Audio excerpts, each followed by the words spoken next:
आइए प्यारे बच्चों, आज के क्लास में हम रिलेशन फंक्शन का थर्ड लेक्चर लेकर के आए हैं। इससे पहले हमने लेक्चर 1 और लेक्चर 2 दोनों क्लियर कर दिया है। आप डिस्क्रिप्शन में लिंक दिया गया है, आप वहां से उस लिंक पर क्लिक करके पहले उस दोनों लेक्चर को देख लें, उसके बाद इस लेक्चर पर आएँ, अन्यथा आपको समझने में बहुत अधिक प्रॉब्लम होगी। तो सबसे पहले आप क्या कीजिए, लेक्चर 1 और लेक्चर 2 को ज़रूर देख लीजिए।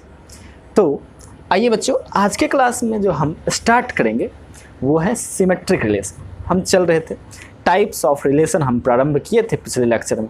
उसमें सबसे पहले हमने आपको बताया था इम्पटी रिलेशन किसको कहते हैं, यूनिवर्सल रिलेशन किसको कहते हैं। उसके बाद पिक्चर का मेन हिस्सा प्रारंभ हुआ था रिफ्लेक्सिव रिलेशन से, और हमने कहा था कि यहाँ से क्वेश्चन बोर्ड एग्जाम में पूछे जाते हैं। तो आपका रिफ्लेक्सिव रिलेशन बहुत ज़्यादा ज़रूरी था, जिसको कि हमने पिछले क्लास में काफ़ी अच्छे से क्लियर किया था। अब आज हम लोगों को समझना क्या है, second number symmetric relation. Type of relation में चलें तो ये फोर्थ टाइप है। तो फोर्थ टाइप जो है आपका ये सिमेट्रिक रिलेशन, हिंदी में इसको क्या कहते हैं, सम्मित संबंध कहते हैं। सिमेट्रिक रिलेशन को हिंदी में क्या बोलेंगे, सम्मित संबंध। अब सिमेट्रिक का सेंस समझिए। सिमेट्रिक मतलब सम्मित। अगर किसी दो का आकार सेम है, किसी दो वस्तु का अगर आकार सेम है, आकार कहने का मतलब जैसे आपका कोई पत्ती, पेड़ की पत्तियाँ को आप लेते हैं, पेड़ की पत्तियाँ कैसी होती है, हरी होती है, इस टाइप की होती है ना। अब आप इस पेड़ के पत्ती को जब बीचों बीच काट देंगे, एक एक्सिस खींच देंगे, तो क्या होगा, दोनों सेम हिस्से में बढ़ जाएगा। और अगर इस हिस्से को उठा करके इस हिस्से पर रखें तो ये एक दूसरे को क्या कर लेगी, पूरी तरह से ओवरलैप कर लेगी ना। ये आकृति जो है, ये जो शेप है, ये शेप इस शेप के जैसा होगा और ये शेप इस शेप के जैसा होगा, दोनों एक दूसरे के इक्वल शेप का होगा ना। आप जैसे बटरफ्लाई देखा होंगे, तितली आप देखे होंगे, तो तितली कैसी होती है, तितली ऐसी होती है।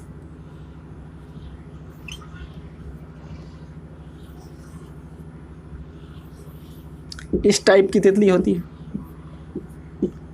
ना। अगर हम यहाँ से भी एक एक्सिस खींचें तो ये एक्सिस खींचने पर क्या होगा, बीचों बीच अगर एक एक्सिस खींचते हैं तो ये भी दो समान हिस्से में बढ़ जाती है। और फिर अगर इसको भी उठा करके इस पर रखें तो इसको पूरी तरह से क्या कर लेगी, ओवरलैप कर लेगी। तो ये दोनों भी क्या है, एक दूसरे के सिमेट्रिक। सिमेट्रिक का सेंस यही हुआ कि दो सेम आकृति में अगर बढ़ जाती है तो उसी दोनों आकृति को क्या कहते हैं, सिमेट्रिक आकृति कहते हैं। तो ये आपका सिमेट्रिक है, ये भी आपका सिमेट्रिक है। अगर आप मान लीजिए कि ये मेरा बॉडी है और इस बॉडी के बीचों बीच एक एक्सिस खींच दें तो हमारा बॉडी दो सेम हिस्से में बढ़ जाएगा ना। और दोनों को उठा करके जब एक दूसरे पर रखेंगे तो वो एक दूसरे को क्या कर लेगी, ओवरलैप कर लेगी ना। तो ये दोनों भी क्या हो गया, सिमेट्रिक हो गया। तो सिमेट्रिक कहने का सेंस, अगर किसी चीज़ को हम दो भाग में बांटे तो दोनों का आकृति, दोनों का आकार क्या होना चाहिए, सेम होना चाहिए। ठीक, रंग रूप कैसा भी हो, आकार सेम होना चाहिए। समझ गए कि नहीं? तो उसी को क्या कहते हैं, सिमेट्रिक कहते हैं। तो अब रिलेशन में सर सिमेट्रिक किसको कहते हैं, सिमेट्रिक रिलेशन क्या होता है, आइए इसको समझते हैं हम लोग काफ़ी अच्छे से।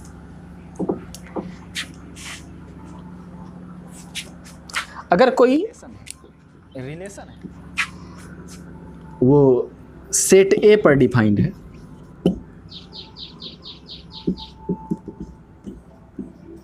इसको डिफाइन करेंगे हम लोग। सिमेट्रिक रिलेशन कब कहेंगे सर,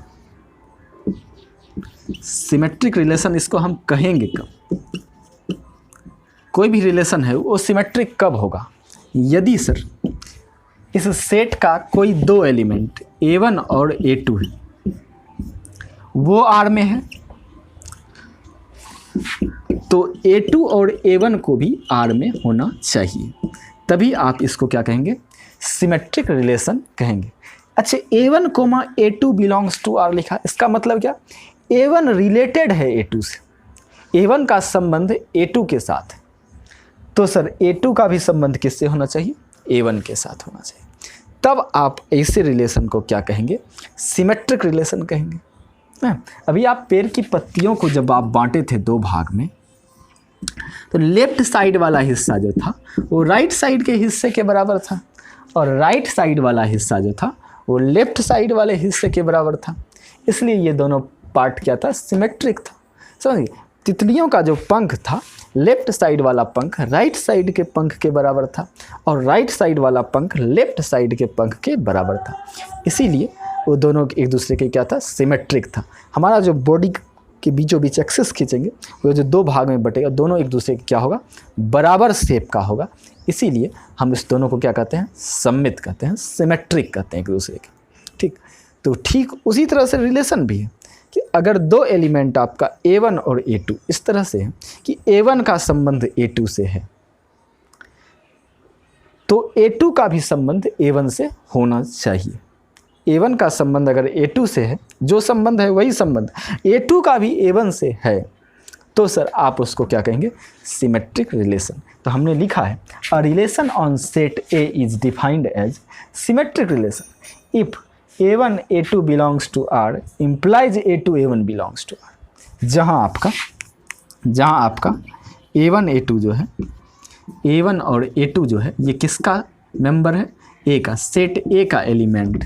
ठीक, तो ध्यान रखिएगा कि सिमेट्रिक रिलेशन में होता क्या है सर, अगर A1 का संबंध A2 से है तो A2 का भी संबंध किससे होना चाहिए, A1 से होना चाहिए। तब आप वैसे रिलेशन को क्या कहेंगे, सिमेट्रिक रिलेशन कहेंगे। आइए एक एग्जांपल लेते हैं। एक सेट है 1 2 3 और रिलेशन आपको दे दिया है इस तरह से, 1 2 दे दिया, 2 3 दे दिया,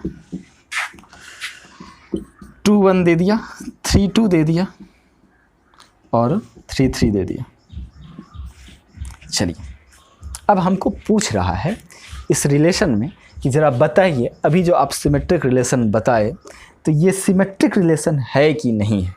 ये जो रिलेशन अभी हमने आपको दिया है बोर्ड पे, ये रिलेशन सिमेट्रिक रिलेशन है कि नहीं है। तो आप ज़रा देखिए तो 1 2 R में है तो 2 1 भी R में होना चाहिए। बिल्कुल सर, 2 1 भी R में दिख रहा है। अच्छा 2 3 R में है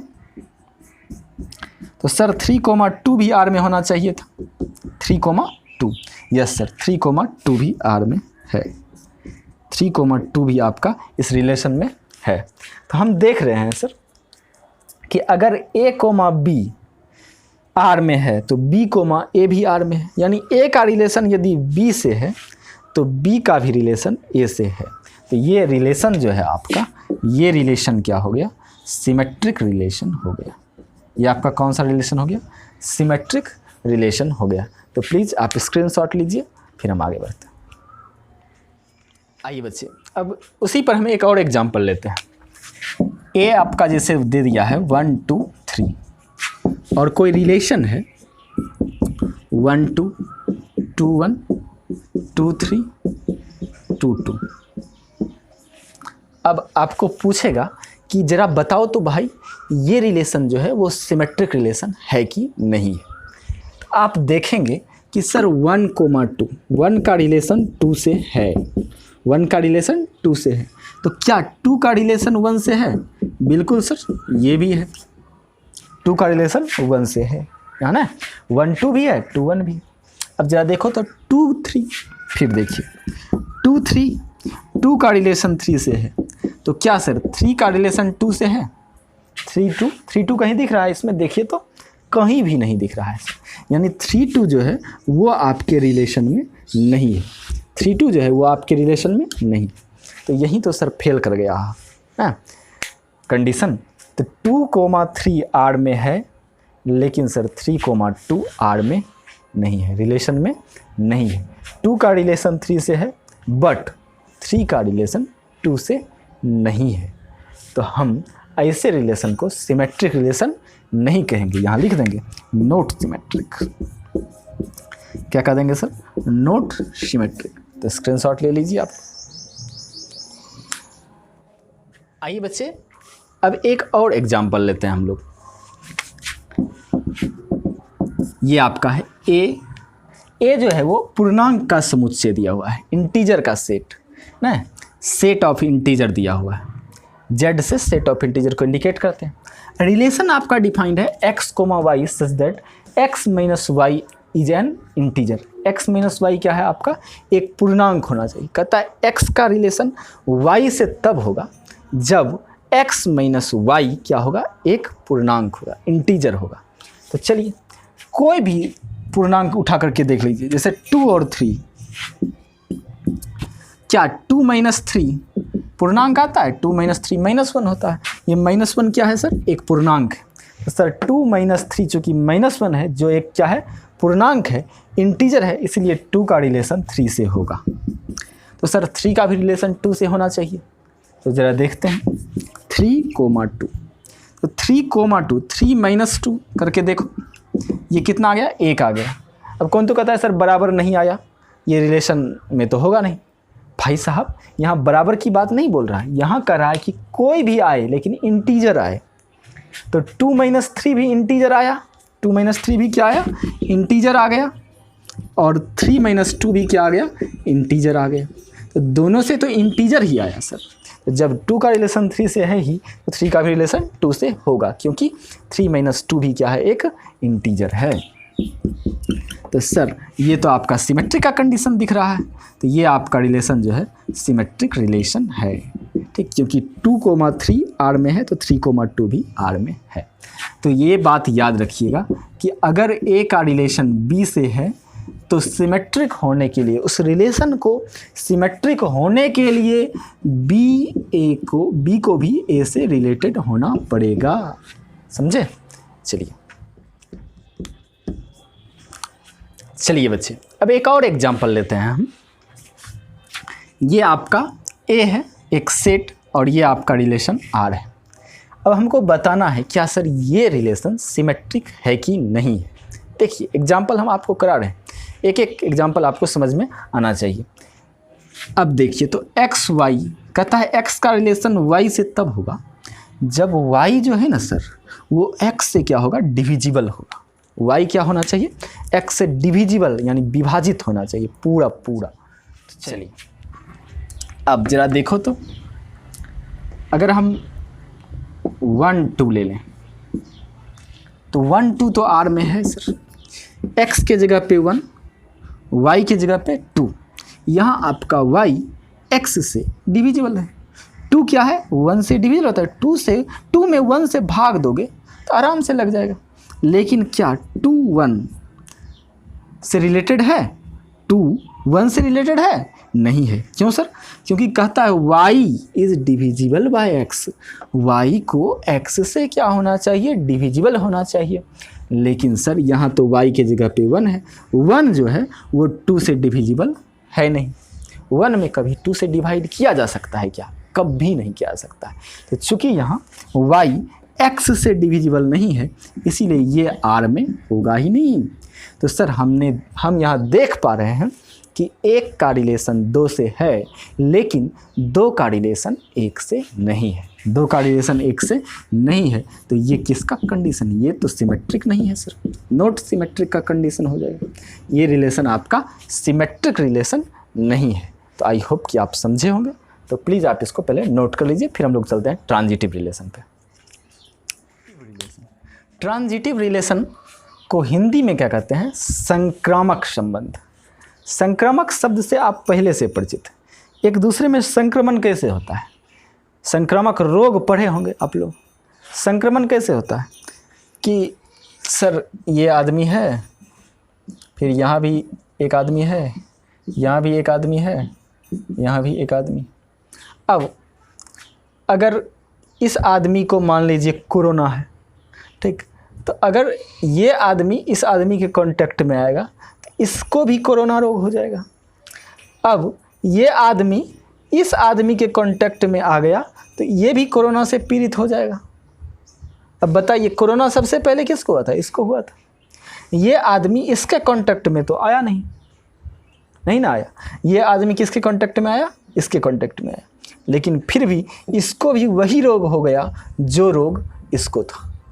जो बीमारी इसको थी वही बीमारी इसको भी हो गई।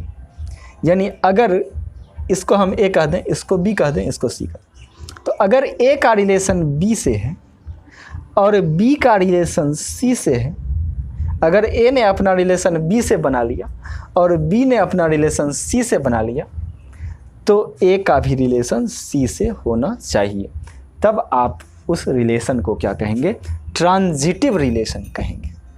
तब आप उसी रिलेशन को क्या कहेंगे, ट्रांजिटिव रिलेशन। तो हम इसको लिखेंगे कैसे, हम लिखेंगे अ relation on set A is defined as transitive relation, defined as transitive relation if a, b R में है, b, c R में है, तो सर तब a, c को भी R में होना चाहिए। बात समझ रहे हैं कि अगर a का रिलेशन b से है और b का भी रिलेशन c से है, तब a का रिलेशन c से होना अति आवश्यक है। कौन सा रिलेशन होने के लिए, ट्रांजिटिव रिलेशन होने के लिए।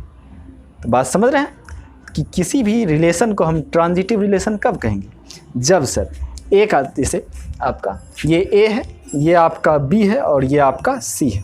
अगर a का रिलेशन b से है और b का रिलेशन c से है, तब a का भी रिलेशन किससे होना चाहिए, c से। तब आप उस रिलेशन को क्या कहेंगे, ट्रांजिटिव रिलेशन कहेंगे। तो ये था आपका। अब देखिए एक एग्जांपल लेते हैं, प्यारा सा एग्जांपल। a के जगह पे जैसे आपका 1 2 3 है, r हमने लिया 1 2 2 3 1 1 1 3। आइए अब हमको पूछ रहा है कि ये रिलेशन जो आप लिखे हैं, ये रिलेशन ट्रांजिटिव रिलेशन है कि नहीं है, ये रिलेशन ट्रांजिटिव रिलेशन है कि नहीं। अब देखिए तो सर 1 का रिलेशन 2 से, 1 का रिलेशन किससे, 2 से है, और 2 का रिलेशन किससे है, 3 से। 2 का रिलेशन किससे है, 3 से है। तब सर किसका रिलेशन किससे होना चाहिए, जब 1 का 2 से है, 2 का 3 से है, तो 1 का रिलेशन 3 से होना चाहिए। क्या देखो तो 1 का रिलेशन 3 से है, ऑफ कोर्स है सर, 1 का रिलेशन 3 से है। तो ऐसे रिलेशन को आप लोग क्या कह देंगे, ट्रांजिटिव रिलेशन कह देंगे। कौन सा रिलेशन कह देंगे, ट्रांजिटिव रिलेशन। तो ये आपका रिलेशन जो है क्या है, ट्रांजिटिव रिलेशन है। तो स्क्रीनशॉट लीजिए वीडियो पॉज करके। आइए अब क्या करता है, एक और एग्जांपल लेते हैं। एक दिया हुआ है सेट 1 2 3 4 5 6 और एक रिलेशन दिया हुआ है x, y। कहता है y is divisible by x। इसको समझिए, ये जो स्टेटमेंट लिखा हुआ रहता है इसको समझने का प्रयास कीजिए आप लोग। कहता है x का रिलेशन y से तभी होगा जब y क्या होगा, x से डिविजिबल होगा, विभाजित होगा, पूरी तरह से भाग लग जाए ना। y is divisible by x। चलिए अब जरा देखिए तो, जैसे 1 का रिलेशन 2 से है क्या, बिल्कुल है सर। क्यों, क्योंकि 2 डिविजिबल है 1 से, इसलिए 1 का रिलेशन 2 से है। 2 का रिलेशन 4 से है क्या सर, बिल्कुल है सर, 2 का रिलेशन 4 से है। तो 1 का रिलेशन 4 से होना चाहिए, बिल्कुल सर ये भी होगा, क्योंकि 4 भी 1 से क्या है, डिविजिबल है। यानी ये बाद वाला जो है, बाद वाला पहले वाले से क्या होना चाहिए, विभाजित होना चाहिए। रिलेशन यही कहता है कि y is divisible by x। तो सर 1 का रिलेशन यदि 2 से, 2 का रिलेशन 4 से, तो 1 का रिलेशन भी 4 से है। इसलिए ये तो ट्रांजिटिव का कंडीशन है। ये रिलेशन आपका क्या हो गया सर, ट्रांजिटिव रिलेशन हो गया। ये रिलेशन आपका कौन सा रिलेशन हो गया, ट्रांजिटिव रिलेशन। तो बहुत ही सिंपल है। तो आज की क्लास में हम यहीं रुकेंगे और अगले दिन हम लोग चलेंगे इक्विवेलेंस रिलेशन। बहुत ही छोटा सा चीज़ है, उसको पढ़ा करके हम लोग आगे बढ़ेंगे, एक्सरसाइज 1.1 डिस्कस करेंगे। तो आई होप कि आपको ये चीज़ समझ में आया होगा। तो आप इसको नोट कर लें, फिर हम लोग मिलेंगे अगले क्लास में।